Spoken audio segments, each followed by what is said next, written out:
All right, so welcome to our June 18th meeting for the second time. I forgot to turn on the recording, so I'm going to run through this again. Fortunately, it's not a CS1 lecture that runs 2 hours. It's only RCOS, which runs about 30 minutes. So we'll see if I'm better or worse the second time through the slides. So there's some interesting bits. You'll notice that all of the old interesting bits have gone away. I'll reintroduce the All Things Open conference as we get closer to the registration date, and I'll do some things to check on if I see if there's offering free registration for students or any other kind of benefits to you guys. But that said, there is one interesting little tidbit for today that showed up in my email. I get a lot of email. I'm subscribed to a lot of open source mailing lists. This one in particular was kind of interesting in that that did not seem to go where I wanted it to go.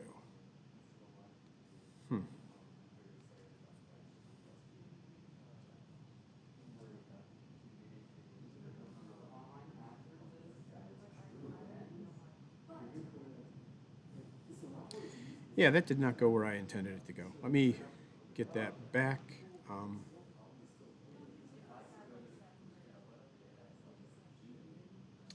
I will fix that link, but basically this is a link. This is supposed to be a link to 25 Git commands I use daily and you should know. I went through the site. I can guarantee that if you know these 25 Git commands, you are pretty much prepared for using Git for this semester. You shouldn't need anything more than what's in those commands for our general everyday use. So anyway, please take a look at that, print it out if you need to, learn the commands. It'll serve you well. Course requirements, we've done this a number of times. I'm not going to click through these, but we have the syllabus and we have a quick summary of the syllabus. These should help you out if you're having any questions about how you get graded or why your grade is what it is, how important are status updates. Any of that stuff should be answered here. And again, our meetings generally run about 30 minutes. After that, you're welcome to stick around and meet as your groups. Remember, we kind of want you to spend an hour, hour and a half together twice a week.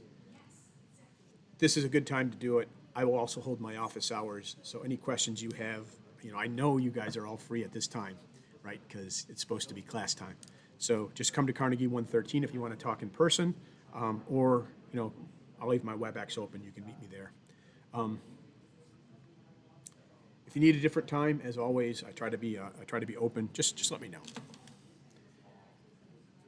With regard to grading, Submittee is current right now. Other than, I will include the AWS workshop as soon as this class is over. Otherwise, it's all up to date through 6/17, which is yesterday. Any grades before 6/9, I want you to get to me. Let me know if there are any issues with that before midnight tonight. After that, I'm going to consider them pretty much solid, or if you had any attendance issues with the Git workshop.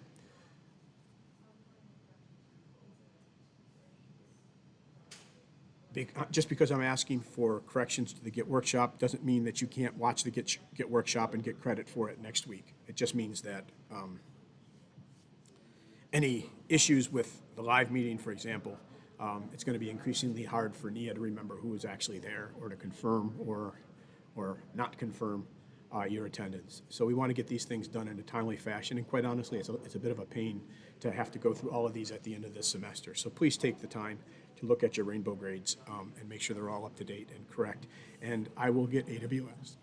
By the time you see this video, AWS will be in the workshops as well. Anything up through the AWS Flutter and Docker workshops, everything up through last night, for example, you'll have a week from today, until midnight tonight, a midnight a week from tonight, to get all of those corrected as well. So that's going to be the general pattern. I will publish rainbow grades on or before our Friday meeting. You'll have a week to correct anything that's wrong because that's about as far back as it's easy to kind of remember things. We have some workshops. Use workshop on AWS that was completed last week. We had 3 of them this week. Introduction to Dockerizing All the Things by Hunter on Wednesday, Bill Nye on AWS on Wednesday, and then Ethan Joseph on Flutter on Thursday at 2 o'clock. No one's taken me up on an open source licensing workshop. I can't blame them. Licensing can be a dry topic, but I actually find it kind of fascinating. So I will be talking about that next Wednesday at noon. I'll do it in the RCOS Discord. The purpose of this is a lot of you, we have a lot of returning projects, but we have some new projects. And as you pick a new project, picking an open source licensing, I want you to understand why you need to license it, what licenses are valid, what are some of the trade-offs between the various licenses.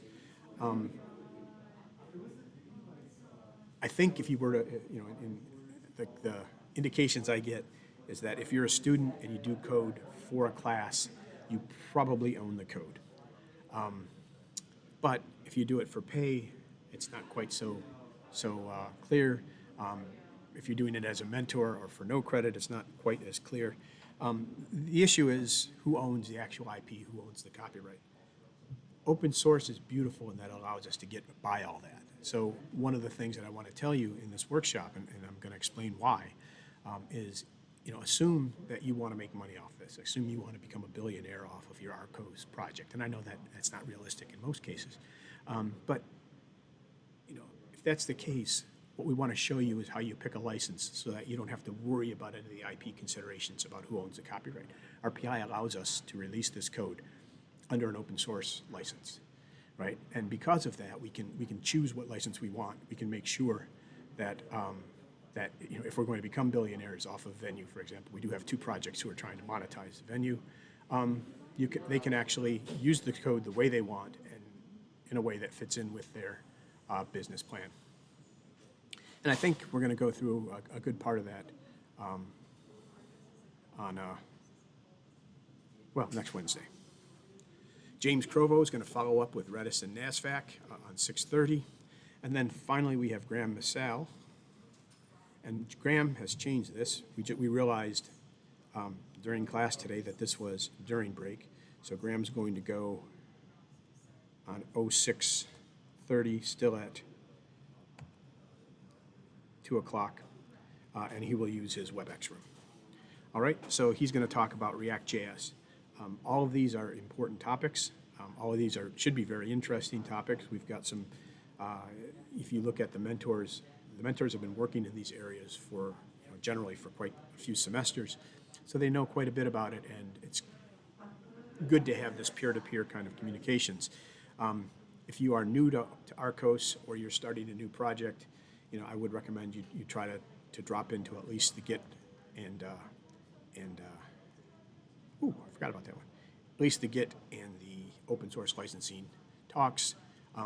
I recommend you to hit as many of these as possible. It's a good way to build up camaraderie, and it's a good way to learn and explore some of the things that are available to you as you're working on RCOS.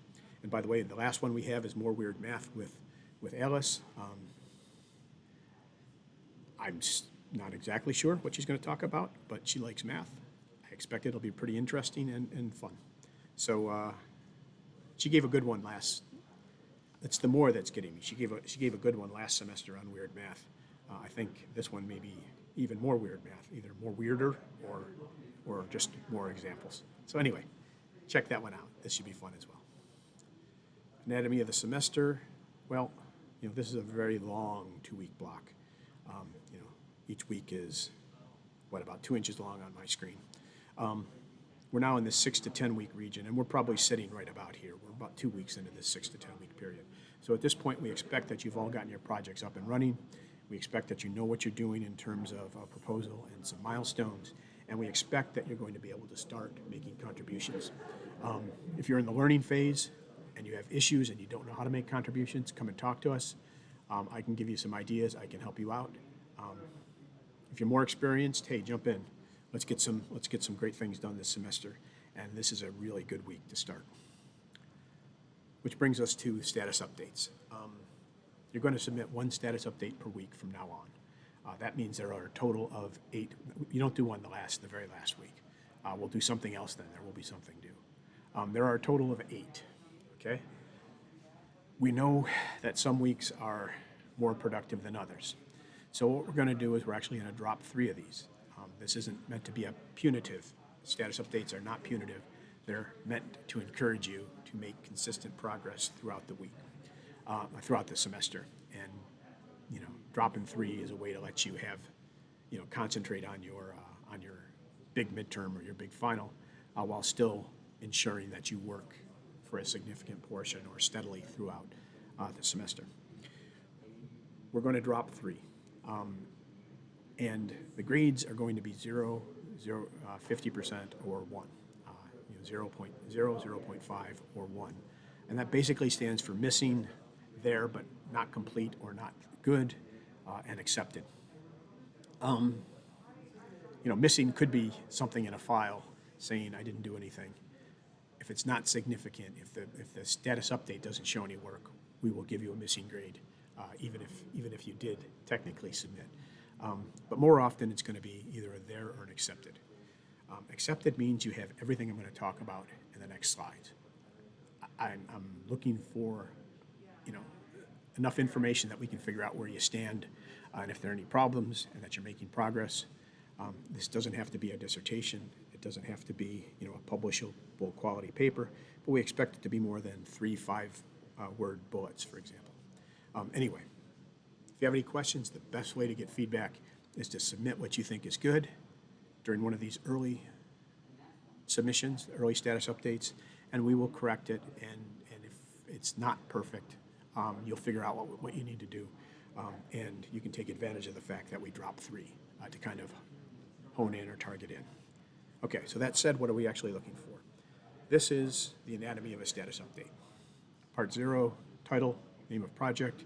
Part 1, 1 or 2 short paragraphs, right? I want a narrative here on what you did.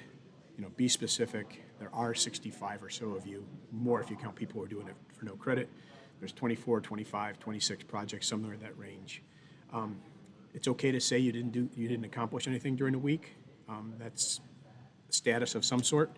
But don't do that very often because we do expect you to be progressing. You to be working on this steadily throughout the semester.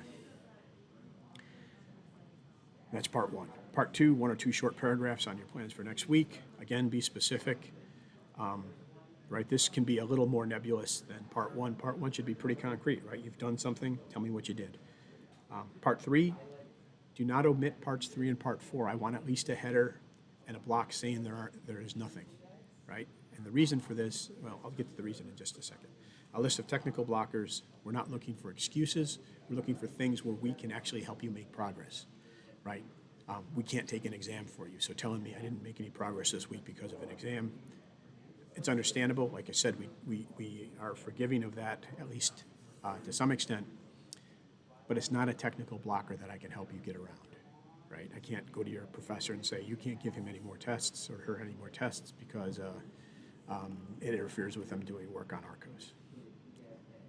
We're not able to help you to the extent, if it's a technical blocker, we have 8 mentors, or 6 mentors, 2 coordinators, Professor Makis and myself, to either help you or to find ways to help you, okay? So, technical blockers. If you don't have anything, don't omit the section, just say no blockers. And then finally, part 4, bulleted list of URLs to your specific contributions. And at the end of the semester, what we're going to do is we're going to ask you to combine all of those, actually twice during the semester. In a couple of weeks, we'll ask you to give us a preliminary cut at this. But at the end of the semester, we'll ask for a combined list of all your contributions. And this is so we don't have to hunt, because if we hunt, one, it takes us more time. If you know how compressed the last day of class to when grades are due is, you'll know that we don't have all that much time. But the other thing is, if we have to hunt, we sometimes miss things. But if you give us exact links to the stuff you want to count, we'll count it, or at least evaluate it. And then we aren't going to miss anything. And by the way, you won't miss anything that you did in the beginning of the semester when you're trying to summarize it up at the end of the semester. Again, It's okay to leave this section, to not have any links in this section. But if you find but if you don't have anything for this section in a specific week, tell us. Just say no links for this week. Don't omit the section. We want to know that you've done it. So let's look at a quick example update. This is one that I use a lot for myself. Name, status update 1, and my project, it's the UNK project. If you look on RCOS, it's actually there. What I did this week, I investigated the 19 project in RCOS for the summer, and it settled on the unknown project. Sole contributor, wrote the proposal, created the project in GitHub. I also laid out an issue, laid out the plan for next week. Okay? It's a paragraph. It's a narrative. It tells me what I have to do without, it tells whoever's reading it what I did without them having to go back and read all my previous submissions. One of the things where I think submitting could be improved is it would be really great for me to be able to start at status update 1 and see your contributions over the semester one after another. Submitting doesn't allow me to do that, right? It allows me to look at status update 1 and all the students in it, but not go across multiple submissions for the same student. So, giving me enough background here so that I understand the context in which this was created is fairly important. Next week, I was planning on creating a user system, so I'm saying that week I'm going to begin laying out the design. I'm doing some storyboards and surveying a community to put together a potential advisory list. All right, blockers, I didn't have any this week. I didn't omit the section, right? I put it in there. I said there are currently no technical blockers. If you look at the links actually go somewhere. And just like I did the last time, I forgot that I did this is an initial commit, the first link, and then the second link is here. Right, and this is just an issue, and both issues and commits are valid. Commits can be code, they can be documentation. If you're doing a wiki page, your wiki submissions are valid. If you're doing a blog, your blogs are valid. All of these are valid things that we want you to do that you can contribute on. All right? So now that I remembered that I did this before, identify yourself, let us know what you did in enough detail, real and concrete plan, blockers, and this one should say also reach out in the help desk.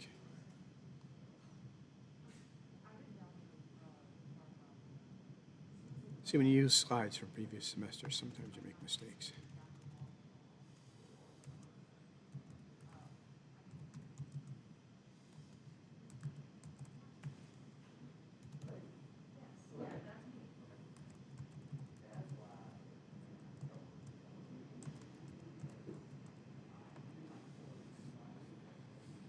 Okay.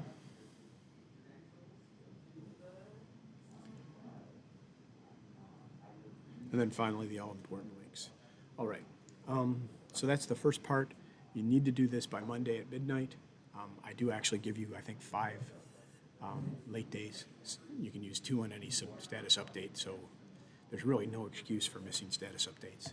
You only have to get 5 out of 8 in, and you have 5 late days, and you can use 2 late days per status update. So there's really not a whole lot of pressure there or time issues there. Okay.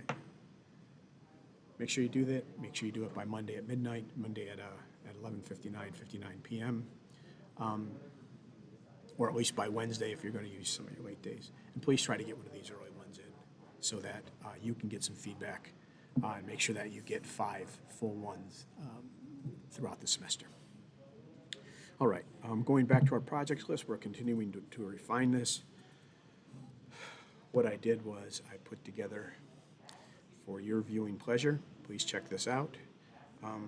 What I did was for each project we have that is actually operational, I took and I assigned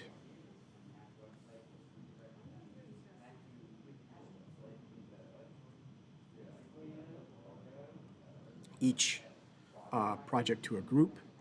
The groups are around 16 or 17 people each. That gets us through most of the students in the class.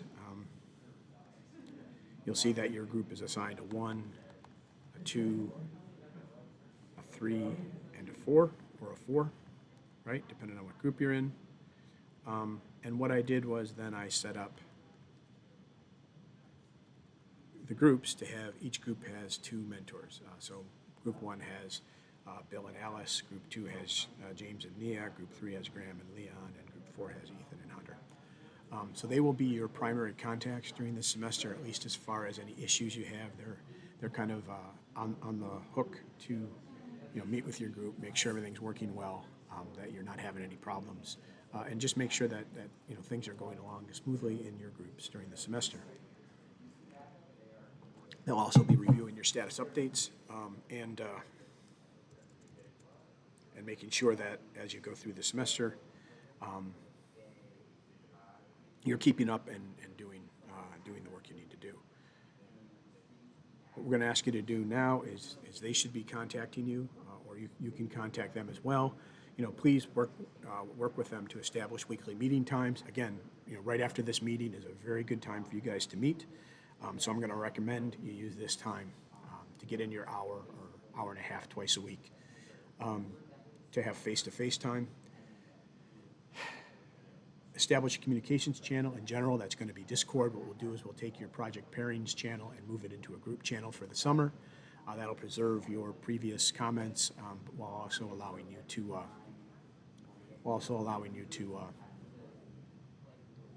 have a place outside of the pairing channels to meet. Please make sure that you establish both of these and your mentor knows where they are, so that they can actually work with you on some of these things. Hold your meetings on schedule. Your mentor's going to probably drop in a couple of times.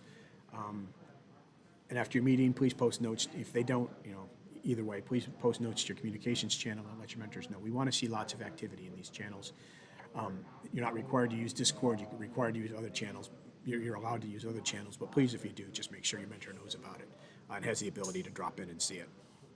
And there is some discretion for smaller single-person projects. I think since this is the recorded-only version, I think I can kind of skip the attendance stuff. But again, this takes you to the venue site, and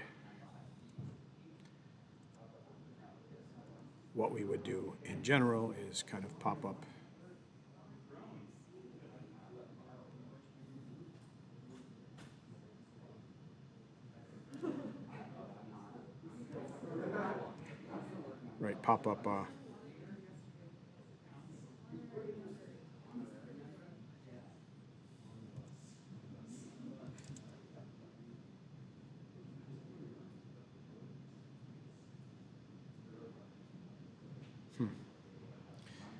we would pop up this little